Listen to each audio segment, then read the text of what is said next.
жоочлон би байна. Тэгээд миний нэг өдрөөр аялцгаая. Америкт ирснээс хойш 4 сар гаруй хугацаа өнгөрсөн байна. Тэгээд бараг тал хугацаа маань өнгөрчлөө гэсэн үг. Энэ хугацаанд би маш олон шинэ зүйлтэй тулгарч, шинэ зүйлийг сурч мэдэж авсан маш үр бүтээлтэй цаг байсан гэж бодож байгаа. Тэгээд надтай хамт шинэ зүйлийг сурч мэдхийг хүсвэл надтай хамт байгаарай. Окей, сайн мэцхан манайхаа Монголд байгаа найз, ээж аав, хамаатай саднуудаа тэгээд бусад өөр үзэж байгаа хүмүүстэй оройн өмнө төргийа. Америк тэгээд 7 цаг өнгөрч байна. Нар гарах гэж байна.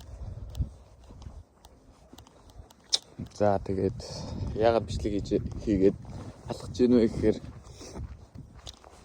ер нь маш эртнээс хойш бодсоор байсан бичлэг хийж тэгээд би чи энэ дугасаа соёлын солилцоогоор явж байгаа болохоор монголчуудаа бас Америкийнхаа талаар жоохон жуулцгай мэдээлэл түгээгээд явъя гэж бодсоор юусоо эхлүүлж амжихгүй явсаар сая 25 он дуусчлаа. Тэгээд шинэ жил бас эхэлж байгаа мэн нэг бодож ирсэн юм бас давхар эхлүүлчихье гэж бодоод одоо эхлүүлж байна. За өнөөдөр 1 сарын 3 Флорида мужид өглөөс ирсэн жоохон алхчихъя гэж бодоод тэгээд бас намайг мэдхгүй шинээрч гэж ямар нэгэн байдлаар миний бичлэгийг олоод үзэж байгаа хүмүүстэй жоохон өөрийгөө танилцуулахад миний нэрийг Батэлгэр Ихэнбаяр гэдэг. Тэгээд 17 настай Америкт Flex гэдэг програмын дагуу 1 жил соёл сурж өөрийнхөө соёлыг танилцуулангаа 1 жил суралцаад өөрийгөө хөгжүүлэх зорилготой тийм хөтөлбөрөөр Америкт ирсэн хүүхэд байгаа. Тэрийнхаа зорилгыг бас угаасаа хэлсэн.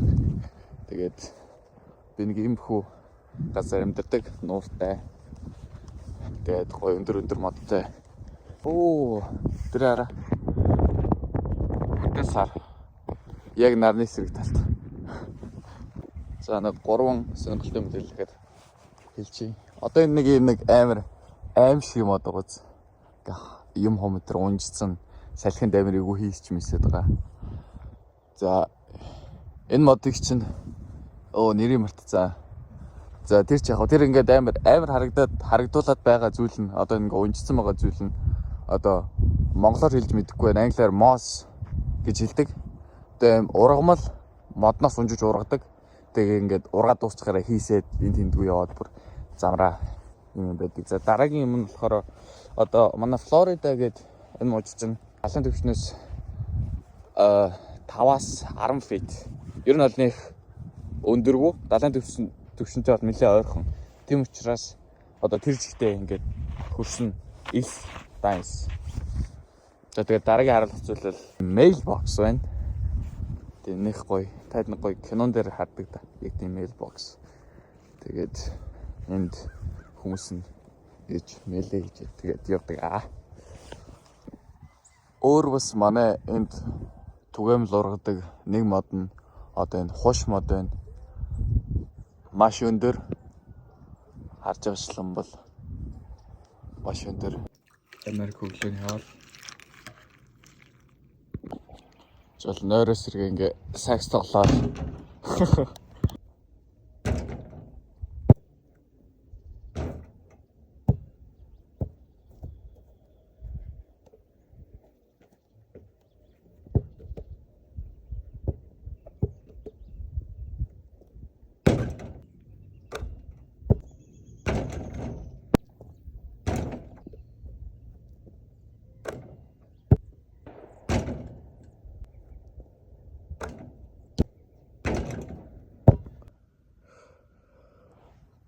Өдөөсөлтөө байна. За манайхаа бичлэгийн таалагдж байна уу? Тэгээд өнөөдрийн үед номоо уншичаад тэгээд нэг жол зур юм амжуулж явж итэл Walmart буюу том дэлгүүр орохоор болсон. Манайхаа grocery ойр зурхаа юм худалдаж аваад өдрийн хоол хийгээд. Америкт ер нь юмнууд маш хоол зайтай байдаг. Тэгээд машинтай л явахгүй бол бусдаар алхахад болох гэсэн сонголт бол байхгүй. Тэгээд Америкчуудын сэтгэлгээ нь хүртэл одоо очиод бараг 1 цагийн хугацааг өнгөрүүлэх юмыг 2 цагийг нэмж задал өнгөрөөсөн ч хамаагүй за явъя тгий гээл явцдаг. Тэгээд нэг бодлын гоё юм шиг нэг бодлын муухай юм шиг тэгээд таад өөрсдөө тунгаа бодно үстэй. Гадаа борорж байна. Бичлэгээ үзтээ усгасанд баярлаа. Тэгээд одоо ирэх мэн унтлаа. Өнөөдөр бол жоох уйтгартай өдөр байлаа гэж бодож байна. Тэгээд дараагийн сонирхолтой өдрүүдээр уулзцаая. Баяртай.